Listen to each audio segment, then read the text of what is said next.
Alan, where are we? Well, Joey, we're just right here at the Kentucky-Tennessee line. As you can see in the background there, that's the Tennessee welcome sign here. If we were to look at our longitude and latitude, the thing we're really going to concentrate on is our latitude. Because, believe it or not, the latitude is what determines where the Kentucky and Tennessee state lines are. If we were to look at it, I'm at 36 and 64 minutes, right where we sit. And of course, we know So that... the 36 parallel and 64 minutes? Yes. Knowing where the line is not just by going by this sign here. This starts our story.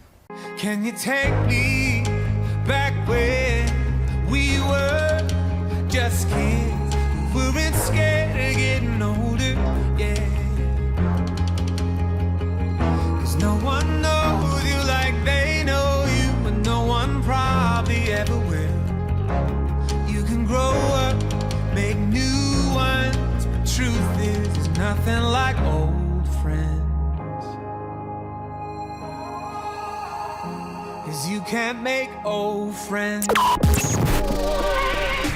Welcome to the show that has little to no meaning and makes little to no sense. It is the show where you can expect the unexpected. This is Nonsensical Talk, on the air and in the cloud. Those crazy hosts will talk about anything and everything. And now, from their home studios in Middle Tennessee, here is your hosts, Alan Robertson and Joey Smith.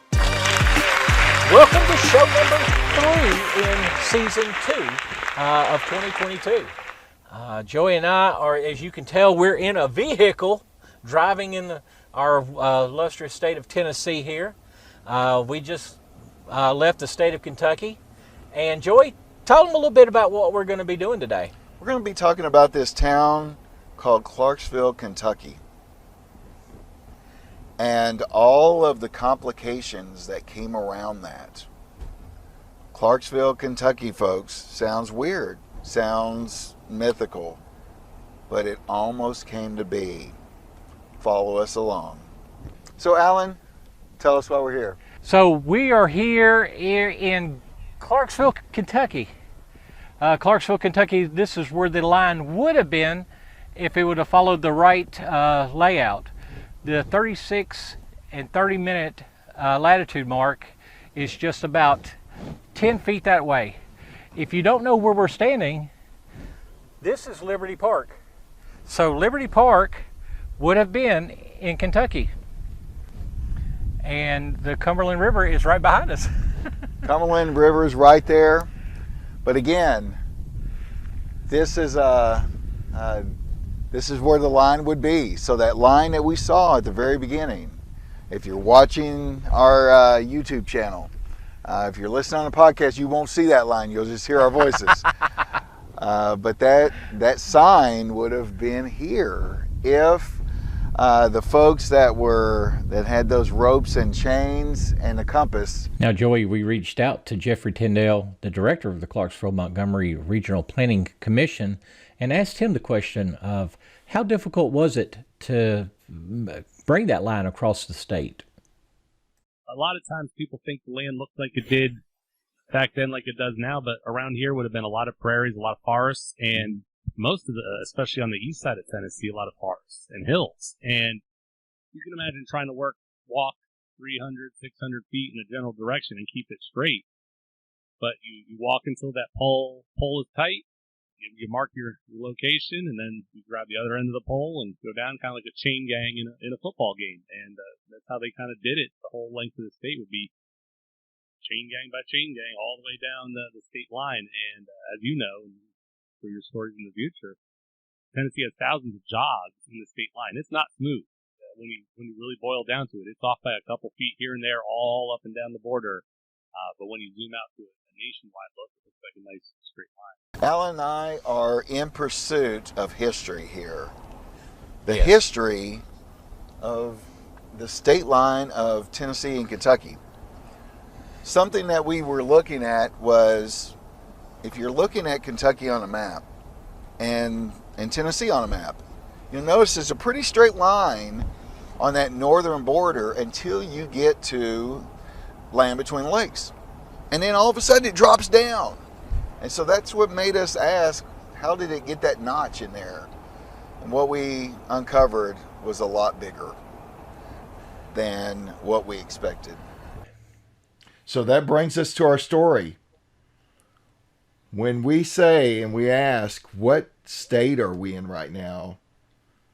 We have to go back because we might not be in Tennessee if history would have played out differently.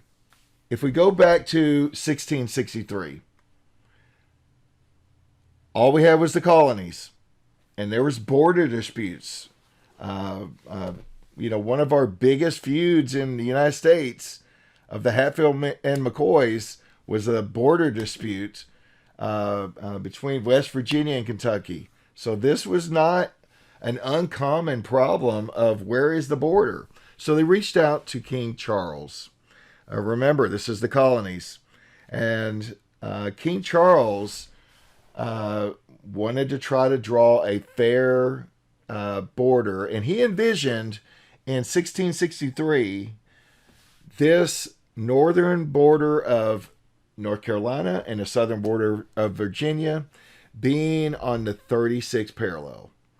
There was one problem with that. They were happy that there was a border. They were not happy that North Carolina had to split Albemarle Sound, that large body of water on the Atlantic Ocean, with Virginia when they already had Chesapeake Bay, one of the largest bays and sounds in the United States on the eastern seaboard.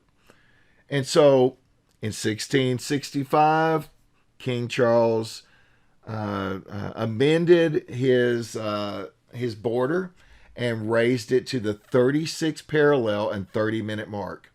Now the Albemarle Sound is clearly in North Carolina, giving North Carolina their own sound. Virginia has Chesapeake Bay. Everyone seemed happy that this is where the line should be. The surveyors, after the Revolutionary War, wanted to take the line out further. They were thinking about western expansion. Surveyors, Thomas Walker and his team of Virginia, and the surveyors from North Carolina wanted to continue that western boundary all the way to the Mississippi River, or at least the Tennessee River. That's where Cherokee territory actually started, was the Tennessee River. They were envisioning straight borders going out from where the original colonies were drawn.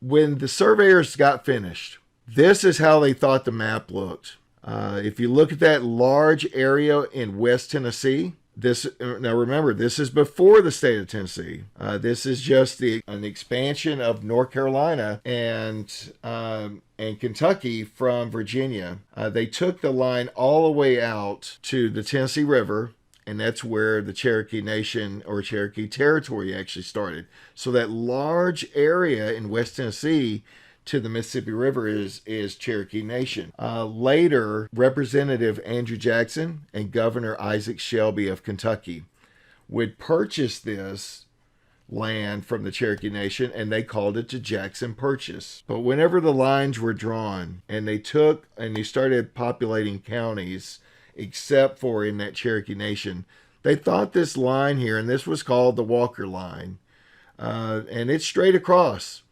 It doesn't have that drop down at Henry County or at the Tennessee River like we see today, because they thought the line was correctly drawn. But now, after we purchased the Cherokee territory and created the Jackson Purchase, Representative Andrew Jackson and Governor Shelby negotiated, and they put the line at the 36 and 30 parallel where it should have been. Kentucky wanted to correct the line all the way eastern of the Tennessee River to North Carolina, but Tennessee wouldn't go for it because they would have lost a very large city or town called Clarksville, Tennessee. Clarksville would have been Kentucky's third largest city. And today, Bowling Green, Kentucky, where Western Kentucky University is is Kentucky's third largest city with about 70,000 people. Clarksville today is about 165,000 people. And so it would have still been well within as their third largest city in Kentucky, or would have been the third largest city. As we were talking to our regional planning director, he had some great points about how that may have not happened. Sure, Kentucky would have liked to have us, especially nowadays with our economic center here, and gain all the benefits of having us in the state instead of adjacent to the state. I'm not sure Clarksville would have grown as big as it is if it were in Kentucky. Kentucky cities have been much smaller over the years. Mm-hmm. Kentucky has urban growth boundaries that they really have honed in their cities into smaller areas. So I don't think Clarksville would be what it is today if it were in the state. So, Joey, we went to Austin Peay State University, your alma mater, and asked some Austin Peay students the question that was really the secret question. What was that question, Joey? I said, what state did this used to be? Have you ever heard of the Walker Line? No, sir, I have not. Okay. What state are we in right now? Tennessee. The state of Tennessee. Before Tennessee was invented or became a state, we joined the Union. What state was this? Starts with an N. North Carolina. It was North Carolina. That's correct. What would you think of if this was Clarksville, Kentucky? Oh, wow, that's very cool. But Kentucky tried to get this land, and Tennessee said no, because we would lose the large town of Clarksville. Was what was captured in the 1820 agreement with Kentucky. They said, we will allow you to still give land away in this area, in this 12-mile stretch, but we're not losing. We would have been Kentucky's third largest city. Oh wow! If they would have put the line in the right place, but Tennessee would not agree to that. Think about that. Western Kentucky University was put in Bowling Green. That's their third largest city. This would have been Western Kentucky University. Like we were already talking to the geography department, and because I got my degree in geography in the 90s here, and they said, you're right. This would have probably been Western Kentucky University. Have you ever heard of the Walker Line? I've not. What state were we before Tennessee was a state? What do you mean? Like, what were we called? Yeah, before Tennessee and Kentucky were here, what was this area called? What state's area were we in? I really feel like I should know this, but I don't. The initials are NC. NC. North Carolina. That's it. Wait, what? Really? We were. And Kentucky and Kentucky was Virginia territory. Mm-hmm. Bowling Green is Kentucky's third biggest city. Mm-hmm. Where Western Kentucky State University is. If they would have gotten Clarksville, they would have gotten two major universities. This is probably where Western Kentucky University would be. Oh, that's what you're saying. Oh, wow. Yeah, okay. because Austin Peay was established 1929. We're almost 100 years old, so in 7 more years we'll be 100 years old. Oh, wow. So that was 1820 whenever that was happening. So Austin Peay wasn't here. That means that more than likely this is where they would have placed WKU if they would have gotten it. And have you ever noticed the line goes all the way across and then all of a sudden it drops down and goes the rest of the way over? It kind of makes that jagged. Have you ever heard of why it does that? I have no idea why, but I've always noticed that it's very weird where the state line is. I have noticed that, like, Virginia, North Carolina, and Kentucky, Tennessee, it's all the same line. You are on to something, Gus. You're very close. Okay, so before Tennessee was a state. We're going to let Jade answer first. What state did where we are belong to? I'm going to guess Virginia.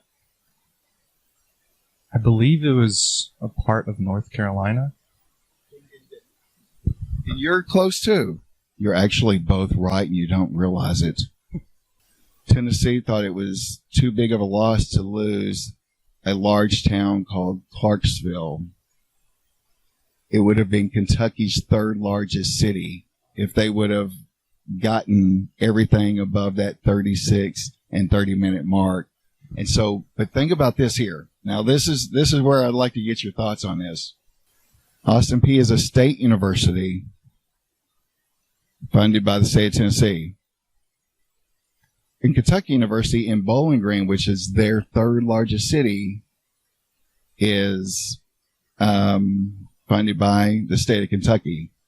There's a really strong chance that if Kentucky would have won in the Supreme Court, they would have placed Western Kentucky University in their new third largest city, which is Clarksville. And so what would that be like to be Clarksville, Kentucky, and this not be Austin Peay? I probably would not be here as a student. Yeah. Part of I'm here is Tennessee provinces take most of the funding off, and in-state fees are a lot cheaper than out-of-state fees. I for sure would not be here. I heavily agree. Also, I think part of the psychology of it, just like, oh, well, that's out of state. Like, it's far. Even if it's right across the border, I think that's a completely different state. So I would probably end up going to somewhere more like Belmont if I could afford it. I even got accepted into Belmont, but I chose here because it's a lot cheaper. So, Joey, we have learned a lot of about the Tennessee-Kentucky borderline. We did not get into the Tennessee-Georgia borderline, which is a whole nother story for a whole nother day. All I can say is I hope that learning this, Clarksville, Tennessee is still in Tennessee and not in Kentucky. Absolutely. And of course, the southern border of Tennessee being off by a couple hundred yards has impacted Atlanta needing water and being that close to the Tennessee River. And I believe that Jeff, who we spoke with earlier at the Regional Planning Commission, said, you know, if Georgia could put a straw in the Tennessee River, they would. They're that close. But the northern border doesn't get the attention that it should get, being 6 to 12 miles off. And the town of Clarksville back then, and now the city of Clarksville, would have been absorbed by another state. And so we were glad to bring you this story. The story started there. There's more hidden parts to it. You can help us dig it up. Yes, sir, you sure could. And Joey and I, as always, enjoy. The more you come, the more we're going to bring to you. We're going to keep giving you more knowledge, trying to dig up more history, because the stories behind the stories is what we're trying to get. Be sure to join us for our next podcast coming up in April, and go to the website and follow us there, so that way you can tell what day our podcast is going to release, what's coming up. You can go to YouTube and be able to see what we're talking about instead of hearing what you're talking about on our podcast. And you subscribe there, like us, and tell us what you think in the comments, because we really would enjoy hearing if the stories are interesting to you. Or what stories do you want us to talk about? And just bring that up. And for the most part, we're here for here for you to tell the stories. Thank you for following along with us and going on this journey. You were in Alan's truck this morning. Yes. You got to ride to Austin Peay State University with us, and we loved it. Yes, we did. Be kind to one another until we see you next time. Thank you. Can you take me back when we were just kids? We weren't scared of getting older, yeah. 'Cause no one knows you like they know you, and no one probably ever will. You can grow up, make new ones, but truth is, there's nothing like old friends. 'Cause you can't make old friends. Yeah. Can you take me back when we were just kids who weren't scared of getting older? Yeah. Now I've got some good friends now.